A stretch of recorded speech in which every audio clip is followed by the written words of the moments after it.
Okay, host is less secure, or how do you, where do you harden? Whether it is the host or the guest, the debate goes on. Because wherever there is a vulnerability, there is a possibility that you can jump. Okay. Lack of cloud-based security standards and non-adherence to procedures may affect the CIA, confidentiality, integrity, and availability.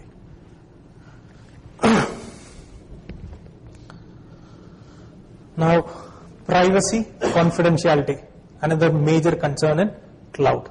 Okay. The information deleted by the customer. Say, for example, I have an account with one of the cloud service provider. I delete it. But the cloud service provider may be having a copy of it as part of his backup. Right? Insecure and inefficient deletion of data, where true data wiping is not used. Do you know what kind of wiping technology is used by Amazon? Do they disclose that? No. So how do you know that your data is deleted properly? Okay, so these are some of the issues related to confidentiality and privacy. Some of the questions are there. I'll just slightly, I'll highlight it. The confidentiality is very much related to transparency in cloud. The service provider may be following very good security practices, but do they publicly disclose those information? Okay, how many of you, I forgot the name of who is the founder of Python, who is working with Google? I forgot the name. There was a recent interview with that person where the same question was asked. He was asked, how do you manage data, confidentiality and all those things. He just answered, we handle it, but we cannot disclose it. Okay, so they may be following the procedure, but at the end user level, I'm paying for a service. I don't know what kind of technology they are using it or procedure they are using it to protect my data. They are not ready to share it with me. So what happens? The end result is, the end user is in question mark. Okay. Maybe due to security, at the end user, at the end, the user is finally in dark. Okay. Some of the questions that remain unanswered as we move towards cloud includes how the data is backed up. Okay. How my data is backed up by the service provider. Who backs up the data? Whether it is the service provider or is it outsourced? Right? Whether the cloud service provider does it or has they outsourced to some agency. Now, please remember, these are the points that you should address when you do a risk evaluation, okay? If you are into management and all those things, if you want to do a compliance or a risk evaluation for a customer as a consulting part, these are the questions that you should address. Okay, so please remember that. How the backup is transferred to a remote site as part of the backup program or backup policy. Is it encrypted and sent? Is the backup properly destroyed after the specified retention period, or do they have a retention period itself? Do you have any idea? We don't have any idea. You know what is a retention period, right? How long should I keep the backup? Okay.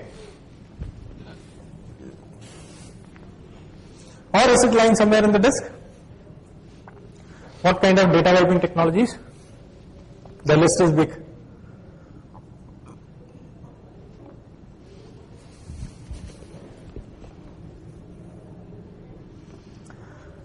Now comes, how do you test your application? You have an application, you host it on the website. How do you test it? Will you host your application without testing? Can we? Nowadays we don't. Okay, maybe 5 years back we used to, but nowadays we don't. So how do we test? Okay, how do you get permission to test? This is what we are talking. How do you get permission to test your application running on Amazon EC2 when the result of your testing could show you data from another client computer? If you do it on a shared platform, you might come across data which belongs to other people. Okay, there are a few live demos done at one of the security conferences.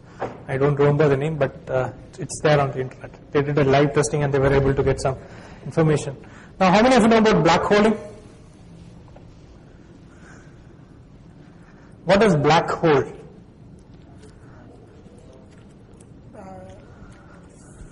Starburst with a high gravitational force. Black hole.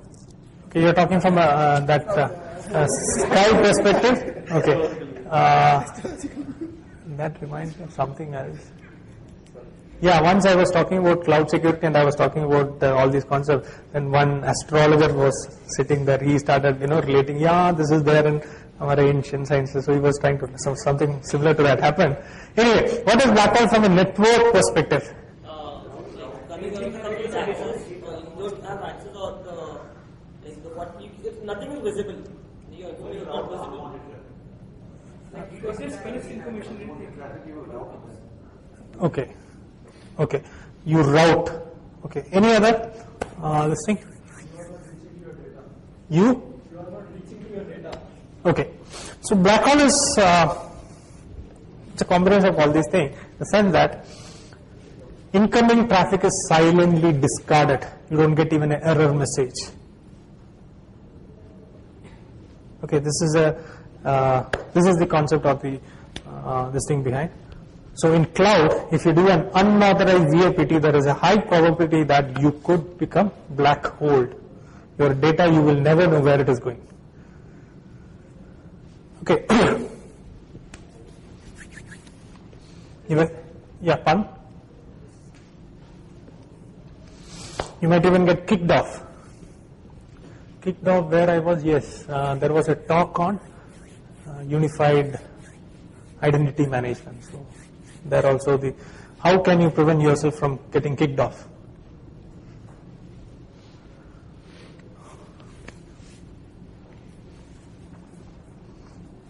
This is another area where you can do a lot of research as far as ideas and firewalls are concerned.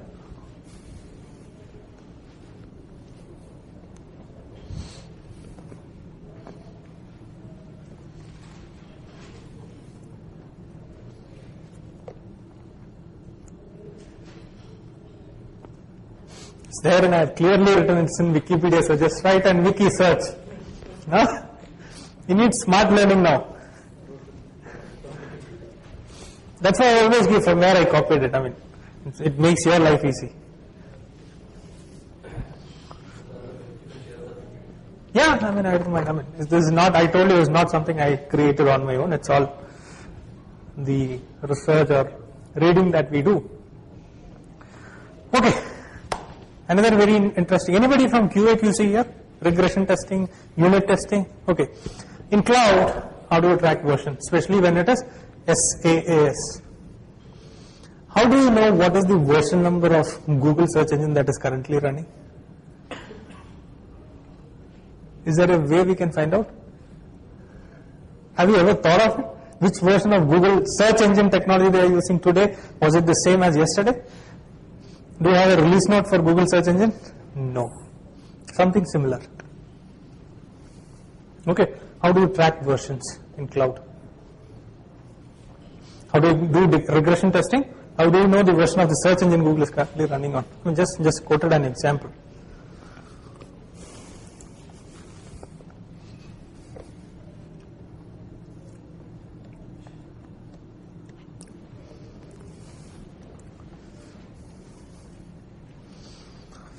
So to put these points in little bit more confusing manner, okay, the same thing. If you test an application today and find it vulnerable or not vulnerable, okay, how do you know that the app you are testing tomorrow is the same one that you tested yesterday?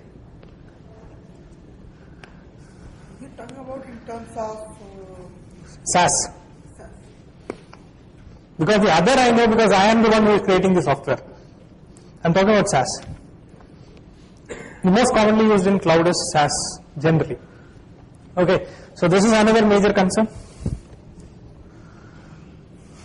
Okay, now I come back to why people migrate to cloud or why people prefer. If there are so many issues, why people adopt cloud.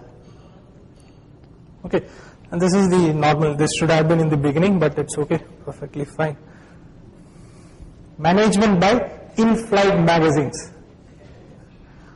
This is a study. This is not something I did on my own. The study was there. Why most of the people? Because the CEO said, how? He found it in some online magazine.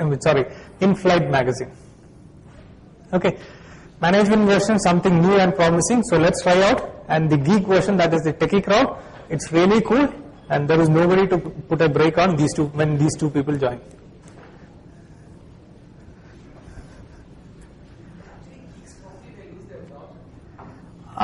But they don't care, right?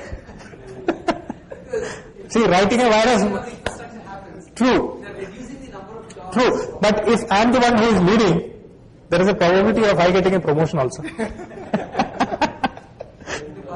Yes. I mean, it's. Yeah. So it's. I mean, if I don't do it, as it is, I'll be losing my job. So why don't I do it and get a promotion and secure my job? And also, I'm directly interacting with the CIO or CEO, right? Generally, we don't get that chance. That's it. Next is poor uptime and in-house performance. I know a CTO who lost the job because the mail server was down for 7 minutes. CTO was within 45 minutes fired. Okay. So poor uptime and service delivery experience from IT department. Second is economical factors, because the moment you become multi-tenant, the cost is, telescopically reduced. And about CapEx, OpEx, that is one of the most talked about reason. Cloud helps you move from CapEx to OpEx. So people are new to CapEx. CapEx is capital investment or expenditure, and operational expenditure. Okay, so what happens is IT infrastructure people doesn't have that overhead. It moves into operational overhead.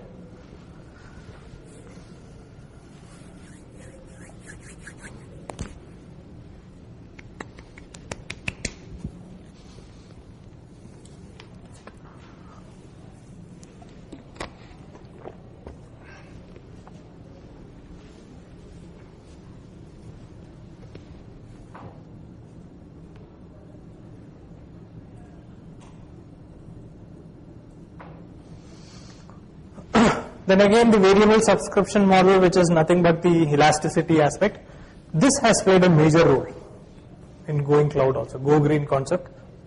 Okay, that is also then powerful, which we already discussed. So go green is another aspect. Now we come to how do we address the security issue, or basically the risk assessment factor, which is 6 steps or 5 steps, which we'll be covering. Okay. So how do we do a risk assessment for moving towards cloud?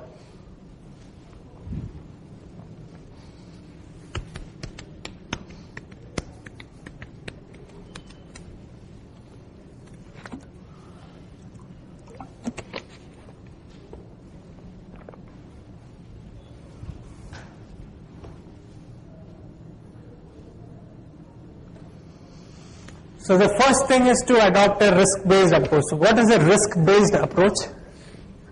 People who are from IAS audit or auditing background, they know it. It's basically we identify the risk, prioritize the risk, and apply the control or risk mitigation based on the value that is assigned to those risks we identified. Okay, so that is in simple terms, what is a risk-based approach.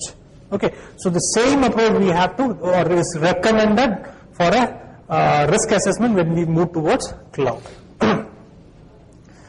The second thing is you need to evaluate your tolerance level, which is very important. What is tolerance level? Like my mail server is somewhere, how many minutes I can tolerate the downtime? Okay, if it is 2 minutes, 5 minutes, 1 minute, whatever it is. So for every aspect of cloud that you move towards cloud, you need to have a tolerance level. And this should be agreed upon in the SLA. Okay.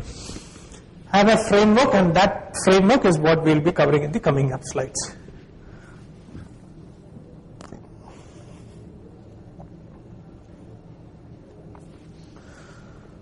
This is the 5-step framework that is recommended or suggested based on the Cloud Security Alliance and the industry's most commonly used framework.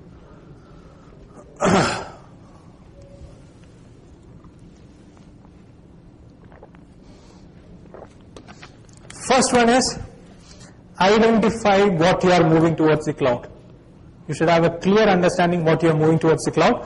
The second is evaluate the asset. We will be going into details of this